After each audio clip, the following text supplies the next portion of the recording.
Hello. So everyone, we want to start the next panel because I'm up here. Shh. Thank you so much. Wow, I really appreciate that. Thank you. Good afternoon, everyone. My name is Ariel Clark. I've been in the cannabis industry in California for the last 13 years. I'm an attorney, and I'm a principal and co-founder of Clark Newbert LLP. We are a women-owned and run law practice, and we have offices in San Francisco, Los Angeles, Sacramento, and Santa Cruz. We focus exclusively on serving cannabis businesses in California. We are a full-service regulatory and corporate firm, and we help to shape public policy. And, you know, the reason I start out with that is because that's cool. I've been doing this work as a cannabis attorney and as a woman in California since 2005. And this morning, I am incredibly honored to be in a room, well, actually, the panel, but also a room full of women, because I know many women who are in this room who are also pioneers in the cannabis industry. So I honor all of us women, or even if you're interested in it, you're a pioneer for looking and thinking about being open to this plant, the medicine, policy, whatever it is that you're interested in. I've witnessed a lot over the last 13 years in this space as a business attorney, working, helping to really start businesses, helping people with compliance. I've witnessed a lot helping with public policy discussions on a local and a state and federal level. And I've witnessed a lot as a woman in this industry, pioneering through a really traditionally male-dominated sector of law, politics, as well as cannabis. This afternoon, you will meet some of your fellow women pioneering cannabis. And we are the women who are elevating the cannabis industry. And our aim today is to discuss topics that we really think are impactful for women in this industry, and that we as women leaders, and again, we honor all of us women leaders in this room, but we really wanted to have an impactful discussion about important issues. This discussion is particularly important in this very watershed time when a woman was elected president by popular vote and yet doesn't sit in the White House. We just went through a very contentious Supreme Court appointment process. There we have Me Too time's up, and well, I would like to say it's the year of the woman. So, yeah. And really, women in cannabis, we are everywhere. We're driving the discussion, we're creating branding and business, we are mothers, we're grandmothers, we're daughters, we're many things. And we sit at the heads of tables, and we're very here, and we are very proud to be here, and again, humbled. So the discussion today really is focusing on where are we as women in cannabis? And so you also can meet these very accomplished, incredible women that I'm honored to be on this panel with. So the question's kind of looking from a vantage point of, we have come very far, yet how far have we come? Where are we? And where do we want to go? This is the conversation we intend to have this afternoon. I'd like to start by giving each woman a couple of minutes, maybe a minute or two, to introduce themselves, share their affiliation, and then share something that they are working on right now that they're very excited about. So first, let's start with Madison. Hi, I'm Madison Margolin. I'm a cannabis journalist. I've written for LA Weekly, formerly Rolling Stone, Playboy, Mary Jane, High Times, Miss Grass, what you'll hear about in a second. And as far as something I'm really excited to be working on, I just wrapped up 2 magazine pieces looking at PTSD in specifically Israel and Israel-Palestine, and looking at cannabis as a solution to trauma, and exploring sort of the cannabis policy and science and all that stuff. So you'll read about it soon.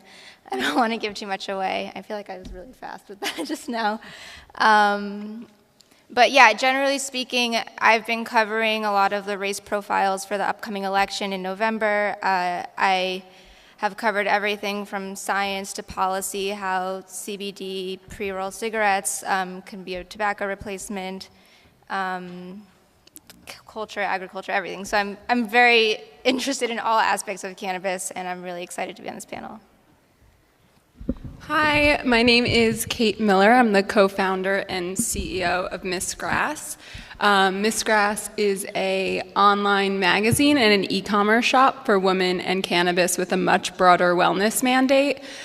But way beyond that, it's around, bringing like-minded people together, using our platform to shine a light and to amplify voices of so many incredible women that I sit on this panel with and so many incredible women that I see in the audience. It's around shifting the narrative around cannabis. It's around using our e-commerce platform to partner with brands that are sourcing their ingredients properly, who are having conversations around the really important social equity piece.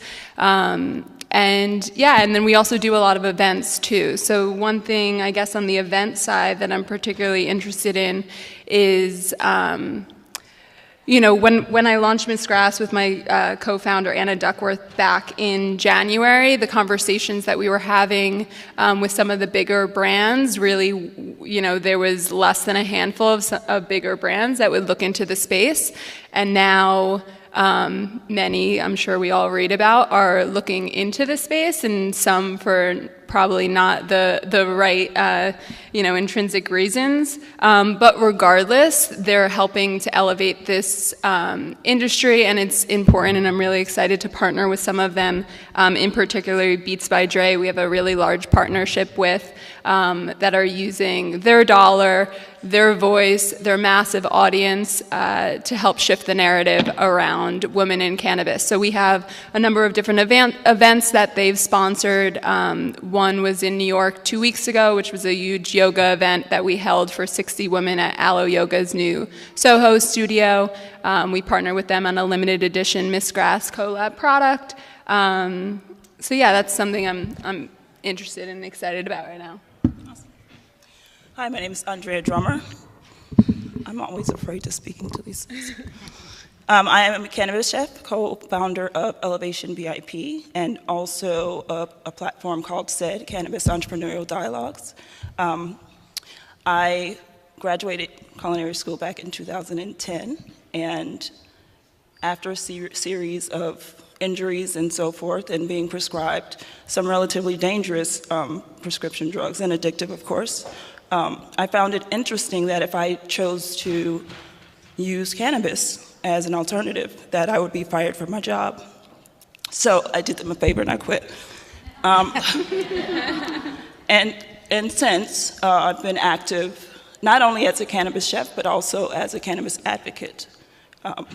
Again, one of the formats that I do is CED, and what I found in becoming a cannabis chef is that I had to educate people about the evolution of edibles and how it's changing and growing.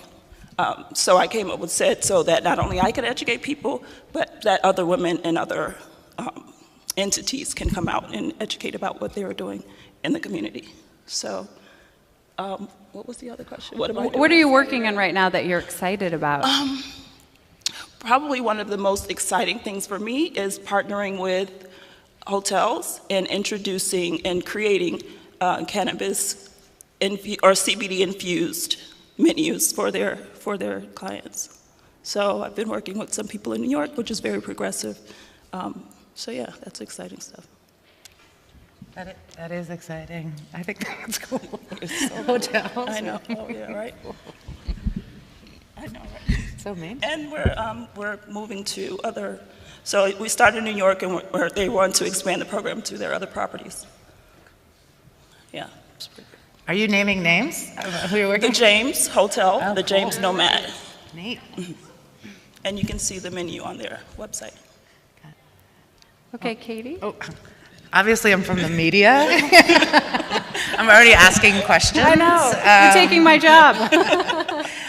So I'm Katie Labrie. I'm the Executive Vice President of Civilized Studios, which is the video production division of Civilized, which you might be familiar with. We are a digital media company and website that is committed to elevating the conversation around legal cannabis use, but really it's, we're looking to reach an audience of cannabis consumers who are interested in healthy, productive, successful lives. They enjoy cannabis, but they don't define themselves by it. So really, it's through our sort of lifestyle-driven content that we are seeking to destigmify, right, erase a lot of these stereotypes and bring all of these new stories to light. My background, which kind of led me here, is in daytime television, which is a much more traditional women's area of the media, but one that for a long time had been driven by relationships with brands. You know, very early on in TV even, they knew or identified that women had buying power in the home, right? They were their own CEOs of their homes. They were chief medical officers. They were making the decisions in everything from cars to Tylenol to whatever it was. And so there was a big push, you know, especially as we started moving away from traditional push-based advertising into more sponsored and branded content. And so I got a very, very quick and early education in branded entertainment. So when the opportunity arose for me to get involved in the cannabis industry, I was immediately attracted to the opportunity to tell so many stories that were being generated by brands themselves. I mean, every single person in here has, I can guarantee you, a great story about their relationship with cannabis, what it's done for them. But what's really interesting is the entrepreneurs who are out there and are up here all have a great story too. And so one of my objectives is to try to help brands, entrepreneurs, come out with their stories, define their narrative, use their language to not just sell their product, but to educate and inform and bring together this new consumer base that I know is out there. You know, they were watching Oprah, now they're going to be buying all of our products. So it's been really exciting. But the thing I'm most excited about today is you might see our Canadian flag here. Civilized is a Canadian company. And if you're not aware, today sort of marks full legalization in Canada, October 17th.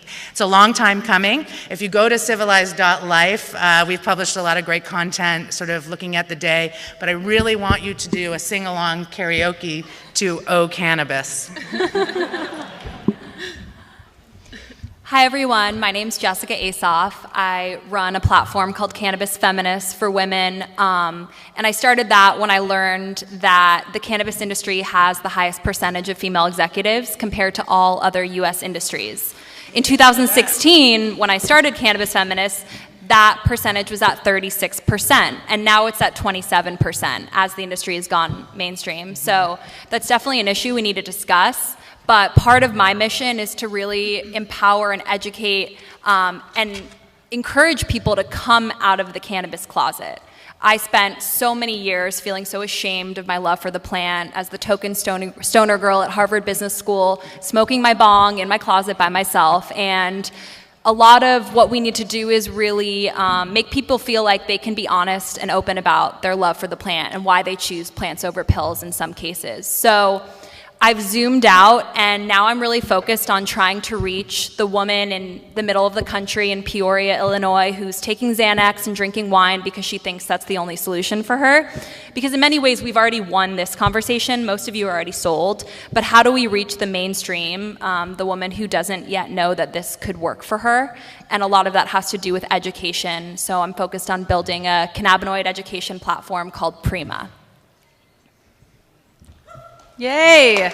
Ladies, thank you so much.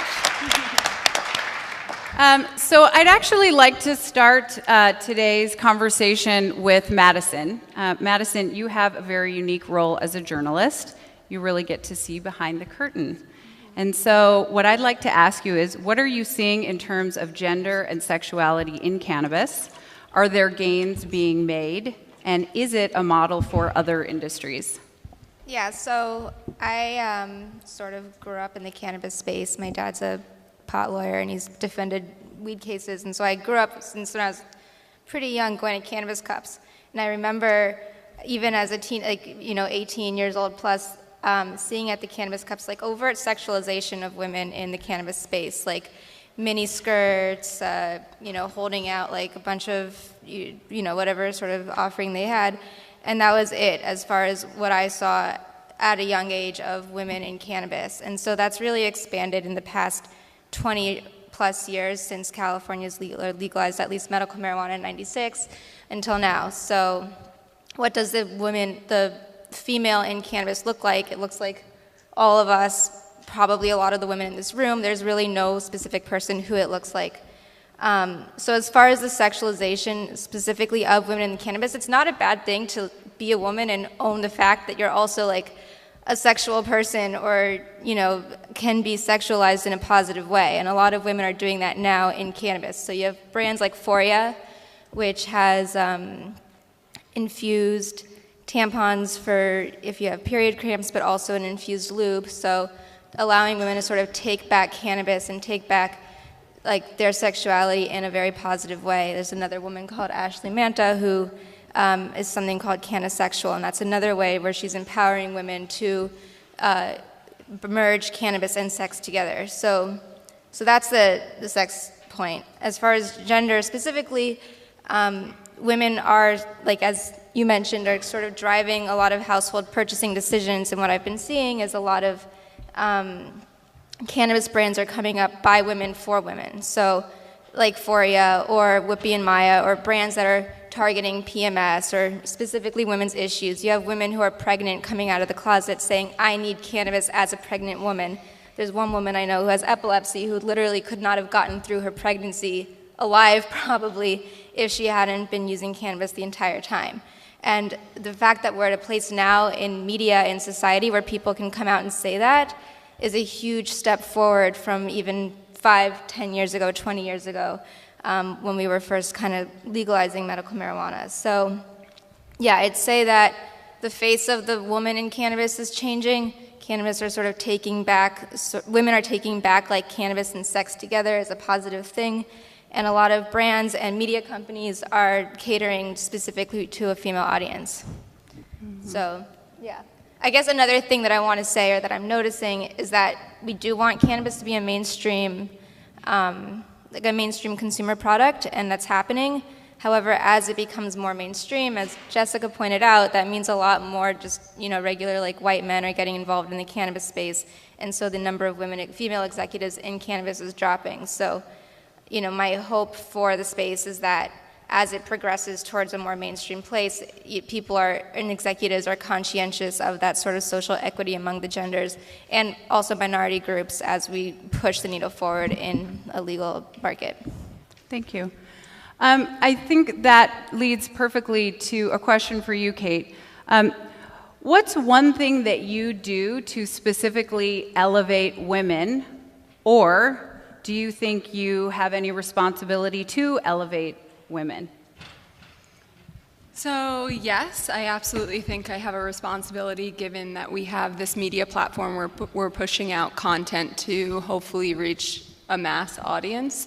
For us, we don't exclusively work with women, but we use our platform to predominantly amplify voices of women, like Madison is a great example. And in addition, on the product side, it's a highly curated marketplace. So we have an extensive vetting process to the brands that we sell on Miss Grass, and there's a number of different criteria that they need to reach.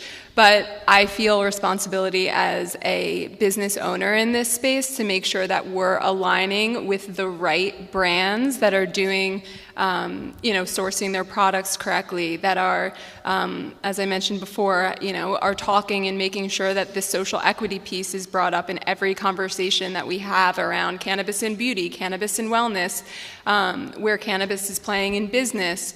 And yeah, in addition to that, on that side of it, I also think it's super important, and it's something that I thought of as you were talking about being a conscientious consumer, and I think that's so important, especially in this industry as it becomes more and more mainstream and more regulated. It's still somewhat of an unregulated market. So as a consumer, it's so important that you're voting with your dollar. So you know who you're buying your products from.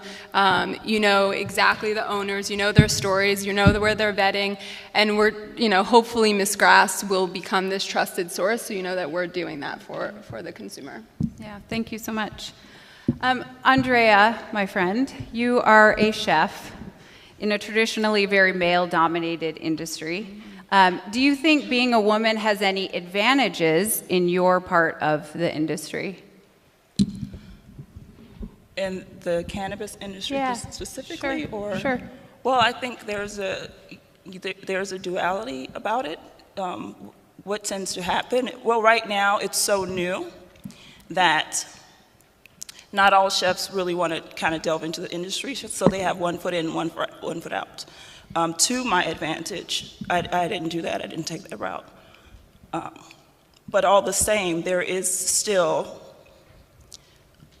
it's section where, of course, it is very male-dominated in both the chef industry and the cannabis industry. And so when I'm going into kitchens, I'm going into the kitchen as a woman, not as necessarily a cannabis entrepreneur. So there is no difference. The difference for me, I think, is that I have people advocating for me, and that I've been able to create a track record for myself. And that's just by way of doing and being fearless in that doing.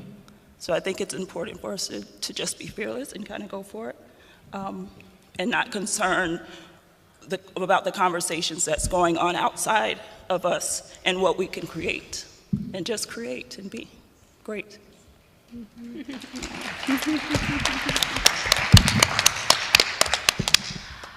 Katie, one thing that you shared on an email that we exchanged before this panel was an idea of sexual commerce, and I think that's very interesting. So I was hoping that you could speak to all of us about what is sexual commerce in the context of cannabis. Well, I mean, I think there's two different conversations. We're here talking about the role of women in this emerging industry, both on, the corporate side, the executive side, and also on the consumer side, and where the things are coming together. But I think there is a long-standing history in our society, and we're certainly not alone, of sexual commerce, right? We're talking about, buying and selling sex. It's that sex sells mentality.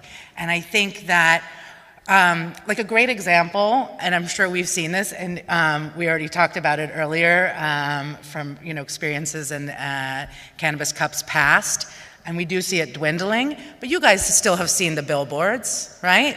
And we'll call them out. The Ignite billboards, do you know what I'm talking about? Where it's this two women with the gigantic, and they're next to each other, and it just says, best buds.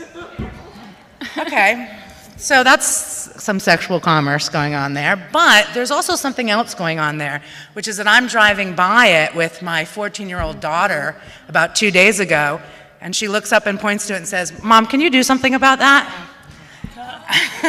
And I said, yeah, I can.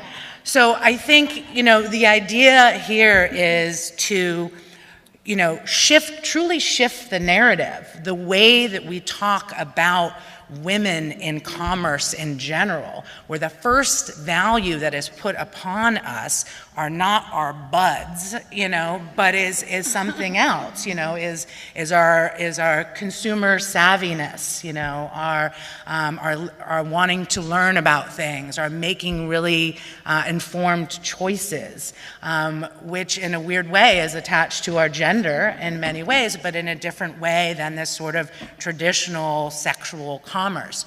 So, this is a sort of very long way of going about, which I think was my thrust in that email, and something that I really care about, is that it's so important for women in this emerging industry to take advantage of the fact that a lot of the language hasn't been determined yet on a mainstream level. You know, the industry's been along for a long time. There's some bad habits, there's some great things that generated, but right now we're about to go big. So it's really important for women on all sides of the industry to, you know, not default to, you know, traditional, you know, white, male-driven discourse, but to come out with our own language, with our own discourse, with our own words to start describing not only experience, but products as well. Thank you. Jessica, you have been in the industry now for several years, so I'm going to ask you a question to sort of think about maybe something that we can learn as an industry in terms of how can this industry distinguish itself from other industries on issues like sexual harassment, discrimination, and rape culture. We are in these formation stages, really. What can we do? Well, I'm actually speaking in place of Alice Moon, who is ill, but just to play off your story as an example of what women can do, the man behind those billboards was actually supposed to close off this forum, and Alice, along with a bunch of other women, decided to call that out and contact the organizers and make sure that that didn't happen. So that's one example of what I've seen in the power of us actually joining together to create a stronger voice. And you know, I got my MBA at Harvard, I showed up in LA, I thought I knew everything, and I really didn't, and I thought I could do it alone, and I really can't. So for me, it was actually finding a male business partner who is a feminist, who does make me feel like I can be the loudest, strongest version of myself, and I found that it's not just working with all women, because that's not the way the world runs. In many industries, those industries are run by men. So it's actually about how we can join forces together and make sure that our values are pushing through.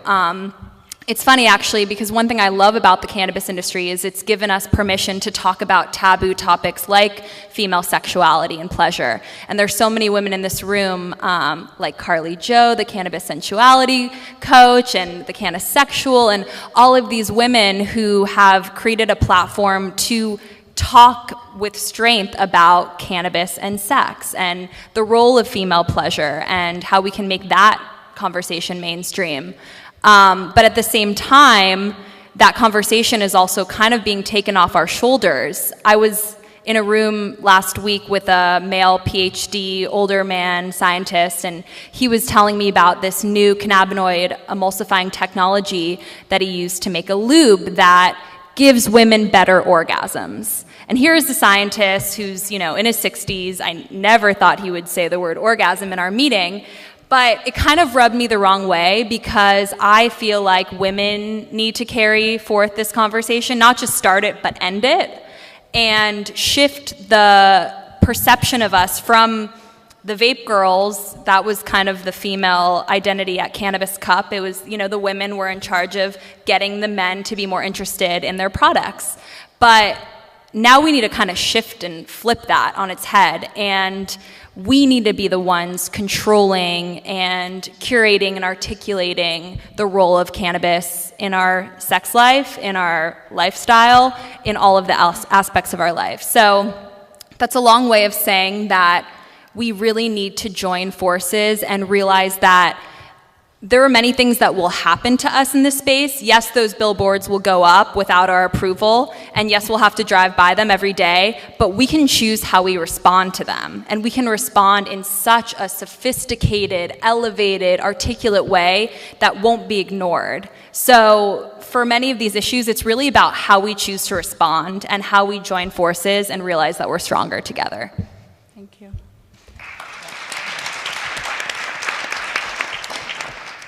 Madison, you've seen a lot of sides of the cannabis industry. Is the cannabis industry going to have its Me Too moment? Yeah, I think it's beginning to. So there are a few sort of examples that I can draw from. Recently, I wrote a story about human trafficking in Humboldt County, or specifically, or more broadly in the Emerald Triangle.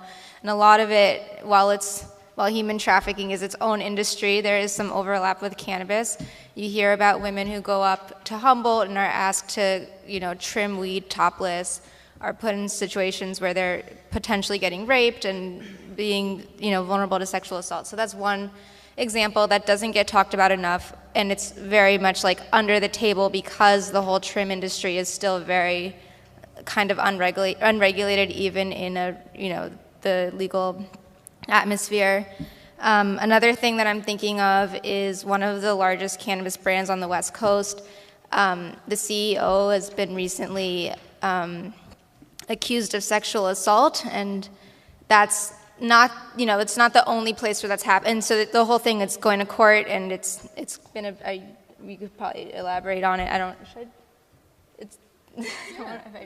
Yeah, okay, so so the CEO is Select Oil. So if you want to follow the case, you should look it up. I don't want to talk too much about other people with this, but that happens. There are CEOs in cannabis, executives in cannabis who are taking advantage of women. I've had friends tell me that they've felt objectified by people in the cannabis industry, higher ups who kind of were putting them in compromising positions.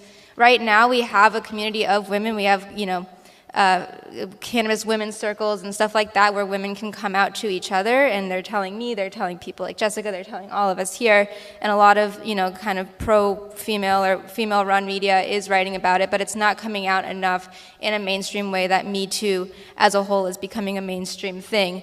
But as cannabis becomes more of a mainstream industry, Me Too is all over the place. It's not just cannabis, but it's also cannabis, and the idea of the cannabis industry, I think, is to be like an example of an American industry that is better toward women and minorities and everyone else. And so holding people accountable now in the infancy of the industry will really set a standard going forward, I hope. So, yeah.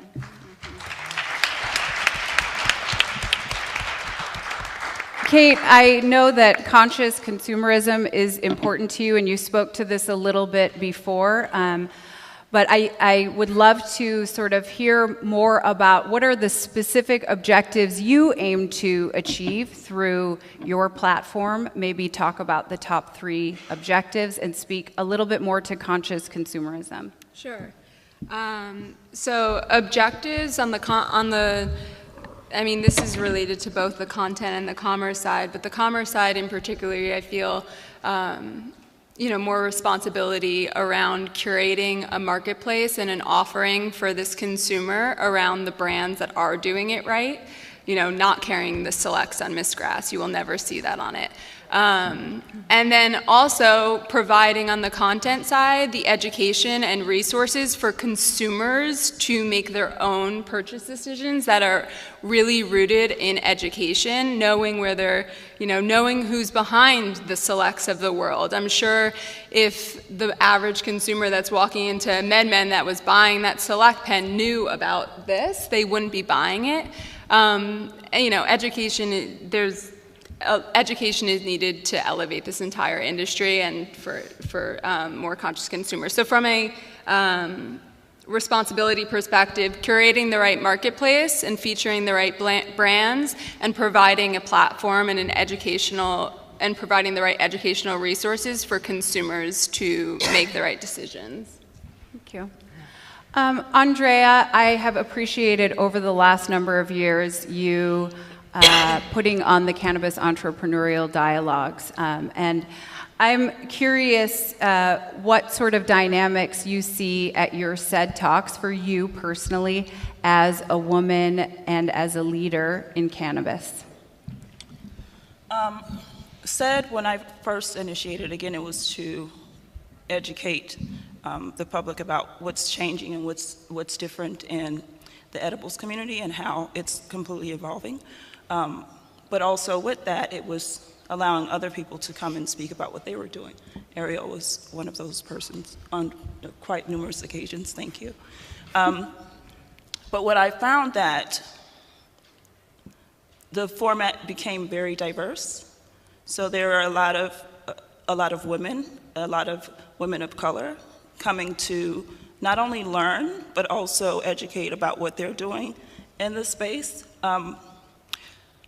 to the end that I was approached by Drug Policy Alliance to continue the forum, and they would assist me and help pay for it. So I was able to work with them for a number of months to really not only continue what I was doing, but also help them achieve a specific goal, which was to reach out to people of color and specifically women as well. So does that answer your question? So yeah, it's about educating, and then also to push and encourage women to get involved and to come out and speak about what they were doing. And I think I was able to achieve that on a pretty large scale. My first SED talk was, I think it was about 6 or 7 of us, and half of those were presenters. But I remember stating, I was like, I can't wait to see where we are in 5 years. One of those presenters, I'm sure you've seen her speak, was Tracy Ryan. So we've come quite a ways, and I'm happy about that. Thank you. Katie, you've spoken to this to some extent, but I just really appreciate everything you and, of course, everyone has to say. So I'm going to ask you a question about the dominant narrative in cannabis around gender. What is that? Do you think that should change, and how? Yeah, I think the cannabis stereotype, which we're all, depending on what your approach is, either trying to dispel or embrace to make as much money as possible, is male, right? So he's male, he doesn't have a job, he doesn't shower very often, he lives in his parents' basement, he, buys weed out of somebody's, car window.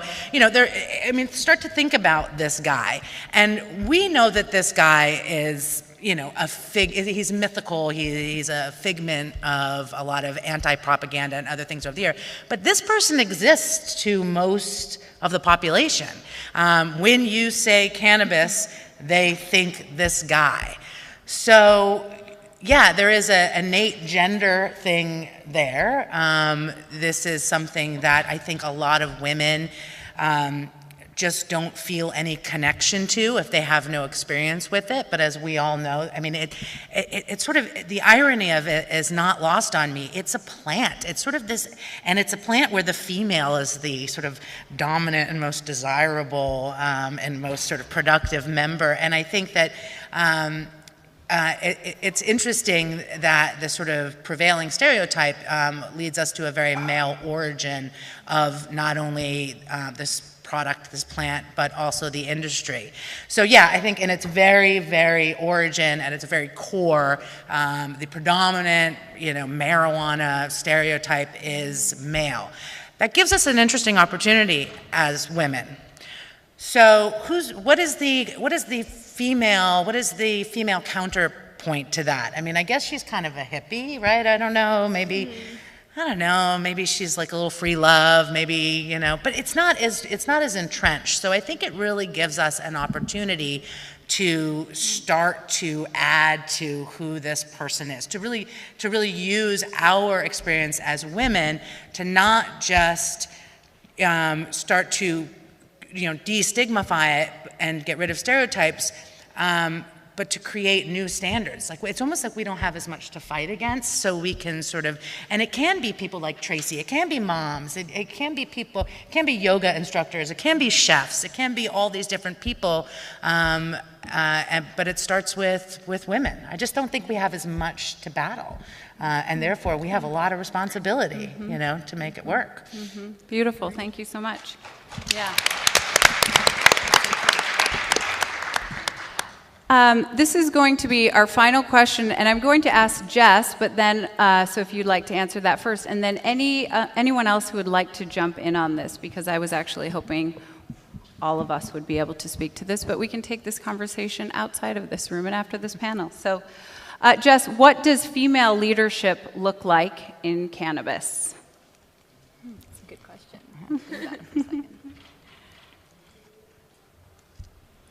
Female leadership in cannabis. Well, in many ways, it's up to us to decide because there's really no precedent for this. This is really the first opportunity in history for women to design, build, and lead an industry entirely from scratch. There's no glass or grass ceiling here, which is what makes it really exciting.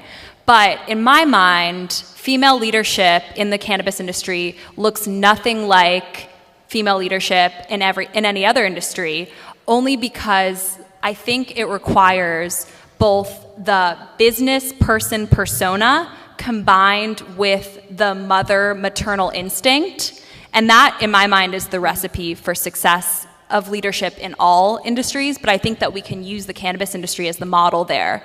Because in my experience, being at Harvard Business School, where I was told that my body language was too girly and I should practice in front of a mirror and be more professional. That was a direct quote from a male investor.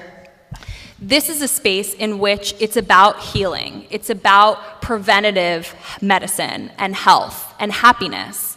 And it's about feeling whole in the best version of yourself. So female leadership, of course, use cannabis while you're doing this because I think cannabis does help you become the best version of yourself. But combine the confidence and the conviction of the traditional business person persona, I'm not saying businessman, I'm saying business person, with the empathy and the warmth and the healing of the mother, and that is the way that females should lead in this space and in all other spaces. And not just females, because this is something that men can do as well. Mm-hmm. Yep.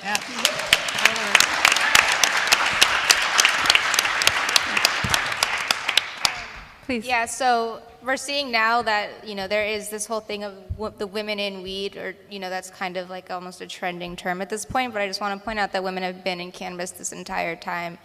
I also recently did a story, another Emerald Triangle story about the women who are behind the farms, all these farms up north.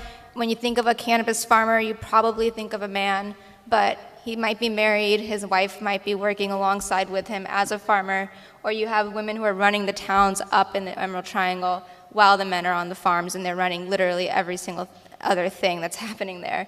So not just up north, but in all different sort of cannabis legal states, like looking at beyond the one executive or the one leader who happens to be a man, and seeing that there's a whole team of women behind him who are really making things happen and using their sort of feminine sensibilities to make decisions and drive where products are going or branding and stuff like that. So, yeah, and be really loud too. I mean, I think what female leadership sort of is for me in this industry right now is a real opportunity. I mean, make no mistake about it, the white guys are coming. I mean, they're coming fast, right? So the idea is, I know, I got that. Okay, so, but the idea is they're going to be here. So the idea is to establish, through Ms. Grass and others, to establish a set of demands that we insist that we be treated a certain way as consumers,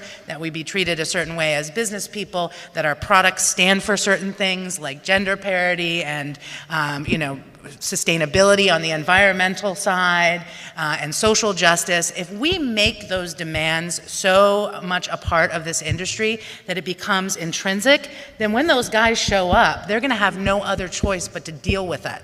If we wait and say, well, let's see how the rest of the world thinks about this, it's going to be too late, because they're coming once again with their own set of language, with their own discourse, with their own commerce. And we have to make sure that we're strong enough when they get here that, we're not going to go down without a fight. If I could kind of jump in on that. Yes, I think female leadership is very intentional. We're very specific in our intent and what we're wanting to do and what we're wanting to create. And I think we have to continue along those lines and, and rally around each other and support each other, but also be cognizant of our allies and don't throw out the baby with the bathwater. Yeah, and create, we are at the beginning of this industry where we are creating like just some interesting lanes for ourselves. So we have to be fearless in that and be very specific in our intention and create.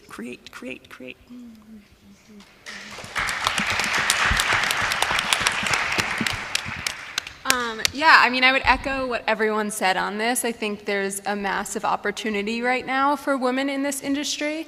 For us to be proactive and start figuring out how do we want this industry to look, and including everything. Like even with the Me Too movement, I'm having a constant dialogue now. Like, okay, now what?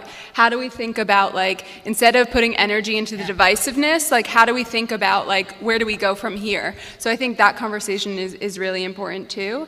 But overall, yeah, I mean, I'm, excuse my language, fucking really excited to be a woman in this industry, and you know, sitting next to you guys and super jazzed, and we have the opportunity to really be proactive and figure out what do we want this industry to look like and do it now. I just have one more thing to add. If you're a mom and if you have the privilege of kind of coming out of the cannabis closet without CPS knocking on your door, a lot of women who either are mothers who are consuming cannabis or giving cannabis to their children who need it, like Tracy Ryan who spoke earlier, that's what's changing legislators' minds. So it's easier to talk to a woman who is a mother primarily, or at least that's how society sees all women who happen to have children, as mothers first and then whatever else they're doing, and changing minds of, you know, Republicans in Congress and so forth. So that's a big advantage actually to being a woman if you also want to be a cannabis advocate. Well, thank you everyone so much. Thank you, Victor, for having us here. Thank you, ladies, so much. So honored, so grateful.